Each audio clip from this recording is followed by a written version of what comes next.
BLRO থেকে আরম্ভ করে যত অফিস আছে যেখানে জমি রেজিস্ট্রি হয়, এক একটা জমি দুবার তিনবার করে রেজিস্ট্রি হয়েছে, সবার কাছ থেকে পয়সা নেওয়া হয়েছে। মমতা ব্যানার্জি কি ভগবানের আরাধনা করছেন দেখতে পাননি?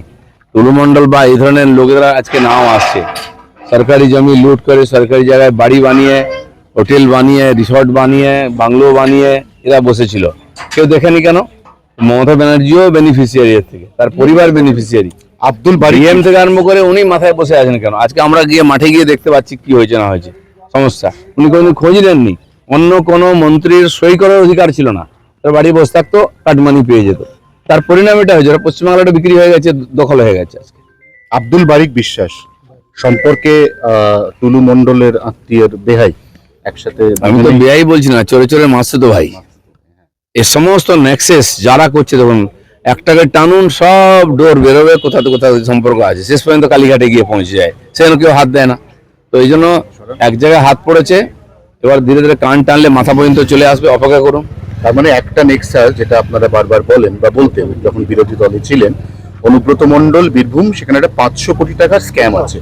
এই 500 কোটির মধ্যে এইগুলোই কি সমস্ত টাকা? কারণ সোনা যেগুলো উদ্ধার হয়েছে এগুলো ইন্ডিয়ান মেড নয়, এগুলো সুইজারল্যান্ডের সোনা, এগুলো ভারতে পাচার করে গোপনে আনা হয়েছে।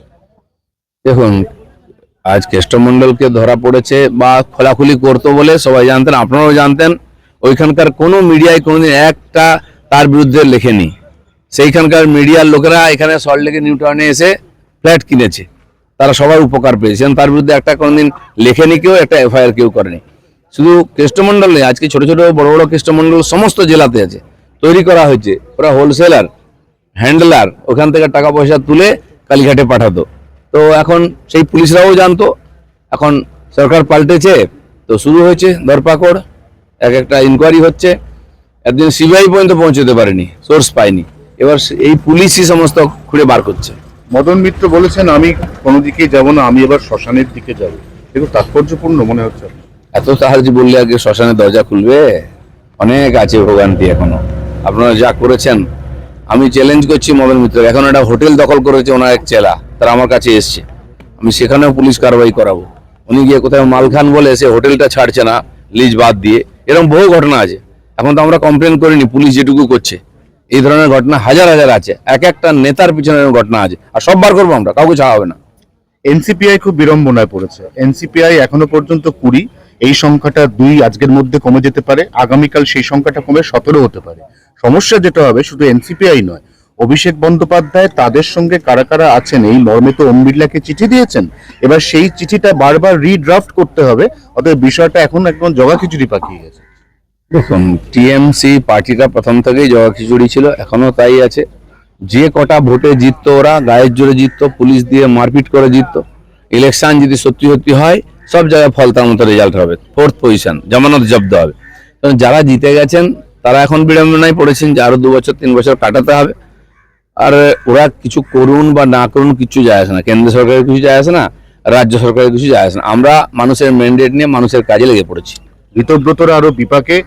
বর্ধমানের স্বামী স্ত্রী, তারা সক্রিয় তৃণমূল কর্মী, তারা জেলা শাসককে চিঠি দিয়ে বলেছেন, আমাদের 2টো ভোট, আমাদের যিনি জেতা বিধায়ক, আমরা মমতা দিকে দেখে ভোট দিয়েছি, আমাদের থেকে ভোট পেয়ে ওরা ওই দলে ভিড়েছে, ওদের ভোটগুলো আমরা ফেরত চাই। কি গ্যারান্টি আছে ওরা ওকেই ভোট দিয়েছে? আমি যদি বলি ওরা বিজেপিকে ভোট দিয়েছেন, কোনো প্রমাণ আছে? এসব নাটক চলবে, এইসব নিয়ে মানুষ যেন বিভ্রান্ত না হয়। যারা একদিন ড্রামা করেছে, লুটপাট করেছে, তাদের কথা ভুলে যাওয়াই শ্রেয়, নাহলে শরীর স্বাস্থ্য খারাপ হবে ভেবে চিন্তে। 19 বছরের অপেক্ষা, এই অপেক্ষা কাটিয়ে আজকে অবসান এবং তারপরে ফেরা। তাসলিমা নাসরিন ফিরছে। তসলিমা নাসরিন ফিরতে পারেন, আসতে পারেন, সরকার যদি মনে করে তাকে পারমিশন দিতে পারে। তার বাংলাদেশ থেকে বিতাড়িত হয়ে উনি পশ্চিমবাংলায় ছিলেন। যারা বাংলা বাংলা করেন, উপর বাংলা থেকে টেররিস্ট থেকে আরম্ভ করে সেলিব্রিটি অনুপ্রবেশকারী নিয়ে আসেন, তারা তসলিমা নাসরিনকে কোনোদিন জায়গা দেন না। আজ বর্তমান সরকার পাল্টেছে, আমরা গণতন্ত্রে বিশ্বাস করি।